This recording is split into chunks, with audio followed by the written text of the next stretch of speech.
आज मैं रमेश जी से मिलने आई हूँ और एक ये कैंसर पेशेंट हैं जिनका अभी अभी ट्रीटमेंट चल रहा है और इनसे हम बात करके समझेंगे कि क्या प्रॉब्लम इनको अपनी एडिक्शन की वजह से हो रहा है और इनकी फैमिली कितनी सफ़र कर रही है। तो सबसे पहले तो एक बात बताएं अंकल, कितने सालों से आप खा रहे थे गुटखा? 35 साल।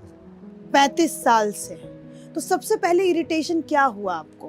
पहले पहले खाने में मज़ा आता था।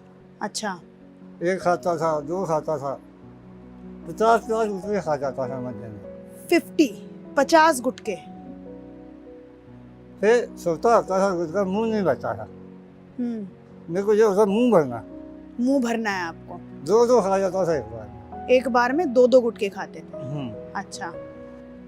और मैंने 5-6 साल से कोशिश करी कि मैं कम खाऊं। अच्छा, 5-6 साल से आपने कोशिश करी कि आप कम खाएं। मैं कम खाने लग गया। फिर प्रॉब्लम हुई। फिर प्रॉब्लम हो गई। क्या प्रॉब्लम हुई आपको? सबसे पहले मेरे मुंह में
ट्रीटमेंट में लगभग 12 लाख रुपये।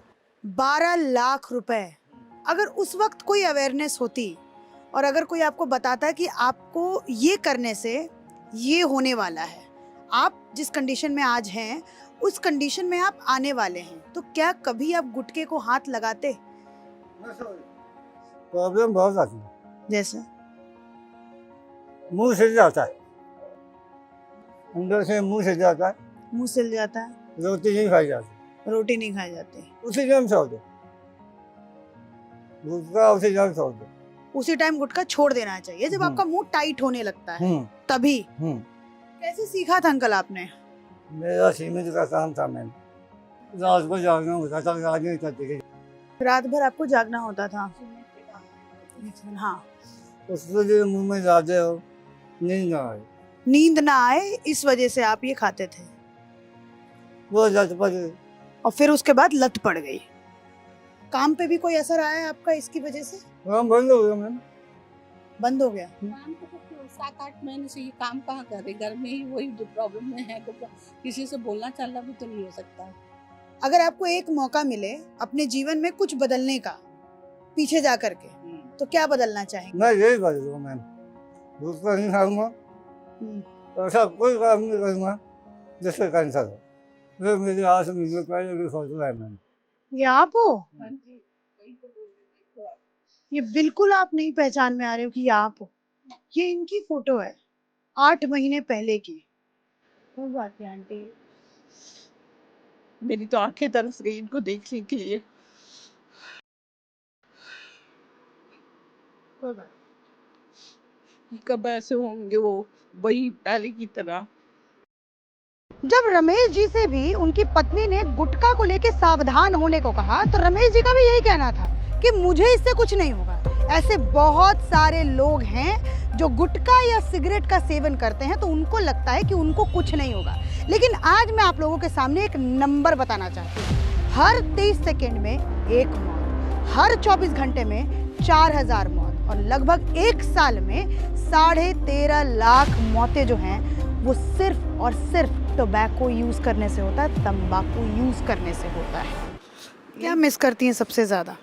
इनका ये पहले वाला वो, जैसे आज इनकी आगे ये हालत देखी नहीं जाती है, तकलीफ में रहते हैं, हर वक्त पेन में, चिड़चिड़े बहुत हो गए हैं, कुछ भी बोलो सुनते नहीं हैं, इतनी ज़्यादा ये हो गए हैं, खाया जाता नहीं है, इतनी महीने हो गए।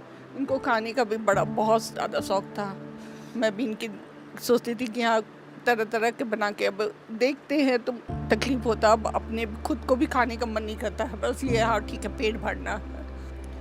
तो टोबैको जो है वो आपकी ज़िंदगी को इस तरीके से बदल के रख देती है। रमेश जी शायद वो अपनी वापस से अपनी वो ज़िंदगी जी पाएंगे कि नहीं जी पाएंगे, इसी टेंशन में पूरे टाइम, डिप्रेशन में, शायद इसी बेड पर ये हमेशा रहते होंगे।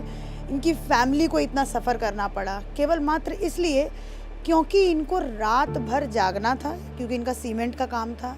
तो वहाँ से इनकी डिपेंडेंसी शुरू हुई गुटखे पर, फिर इनका एडिक्शन लगा, फिर उसके बाद ये इस कंडीशन में आ गए।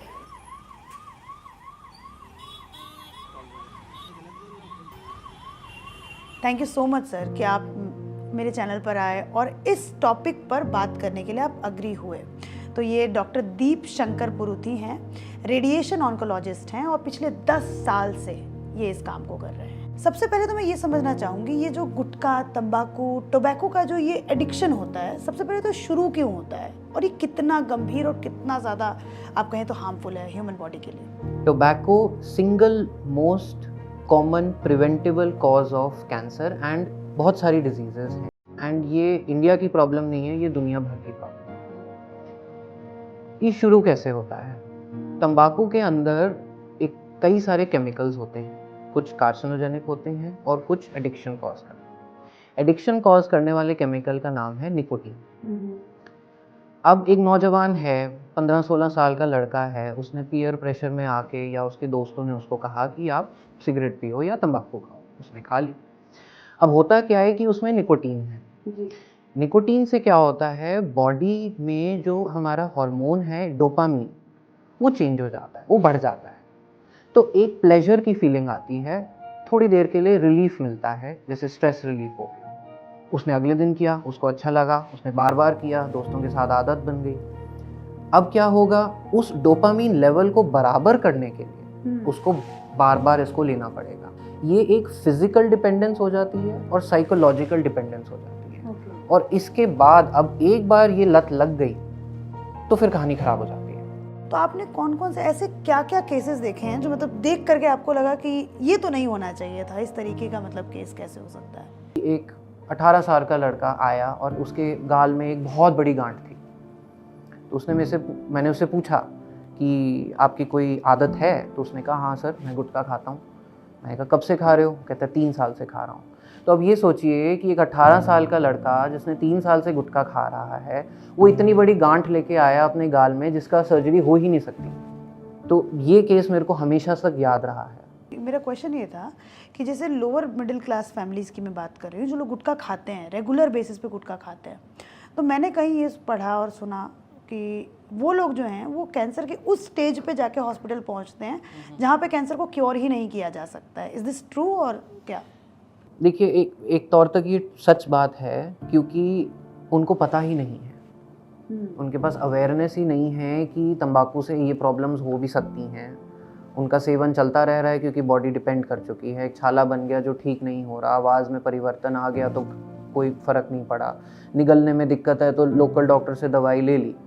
तो जब ये दोनों चीज़ें इकट्ठा हो जाती हैं, एक हॉस्पिटल का एक्सेस और एक अवेयरनेस की कमी, तो फिर नेचुरल सी बात है कि बीमारी को आपने टाइम दे दिया बढ़ने का।